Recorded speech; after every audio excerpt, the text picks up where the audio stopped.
Hello everyone, this is Chris Yates with Northcraft Analytics, and welcome to Metric of the Month. Today we're talking about percentage of changes started outside of the planned window.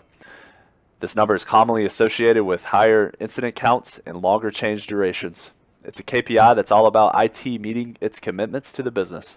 It's a universal metric. It's available for ServiceNow, Remedy, SCSM, and Micro Focus, or HPSM. This performance metric highlights the percentage of change requests or releases that start after the planned start date. So if we want to be perceived as an IT organization that is responsive to business requests, we need to keep this number beneath the target of 10%.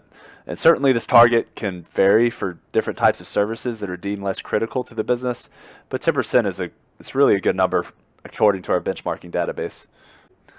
The goal of this series is to be short and to the point. So with that, let's go ahead and build a very simple report around this number, percentage of changes outside of planned window. And we will start with a KPI card, and it'll look something, well, it should look almost exactly like this. And our dashboard overall should look something like this one, and why not? So let's go ahead and slide over to our empty dashboard here. I have already included a time filter, and that's really just to save time, believe it or not. Let's pull out our editing panes here, and I'm going to go ahead and search for our metric of the month. I have cheated a little bit. I had a portion of it copied to my clipboard to save time. I've simply pasted it into the metadata search, and here we are, our metric of the month, percentage of change requests started outside of the planned window. So let's go ahead and click that and bring it into the dashboard. Right now it's in a bar graph form, and I want to view this as a KPI. I want a KPI card because this is in fact a KPI. So let's go ahead and click that. Now it is blank, but that's okay because to view a KPI you need a goal, a status, and a trend. So you need three values. Right now we have our status value, and we can go ahead and add our goal value, which is I believe this one right here, luckily. So let's back out of here. We need our time or our trend, and let's go to planned start date, and we're going to click months.value. So there we go. We're at 43.59%. Now you may have noticed we are in the green here, which is not correct. We actually want to be, our goal is to be below 10% here, and we are well above it. So this should be red. So that's not a big deal. We can fix that. All we need to do is go to formatting, and we will change the formatting of our color coding from high is good to low is good, and then there we are. We're in the red now. That's the correct formatting for it, for this specific KPI, and at a glance you can see something is wrong. It's red. You don't even have to read the numbers. Go no further. Something's wrong, and then you can dig in.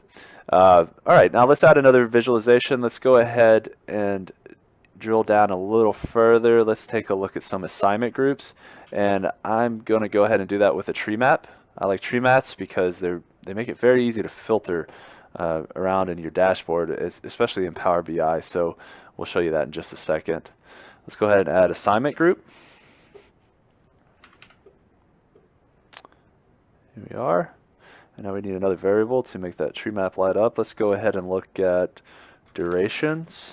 Let's look at a change duration. Let's look at change duration actual. There we are. Okay.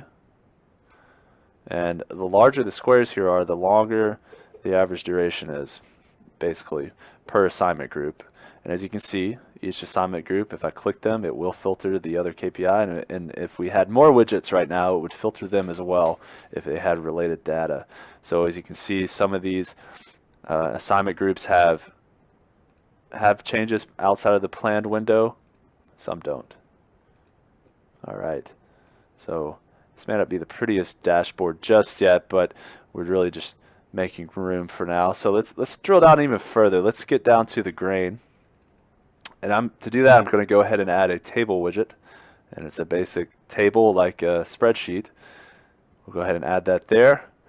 And now let's start off with the change number. Why not? There we go. And now we have our change numbers. Let's take a look at related CIs. We can look at configuration items. I'll do that. The configuration item associated with the change. We can also go back and look at assignment group again, have that in there. Okay. And how about start time? Let's do plan start time. And then we can also do work start time. So that's pretty helpful. Now we can see that it all fits into our metric of the month here. Planned changes started outside the planned window. Now, top it off, we could look at short description.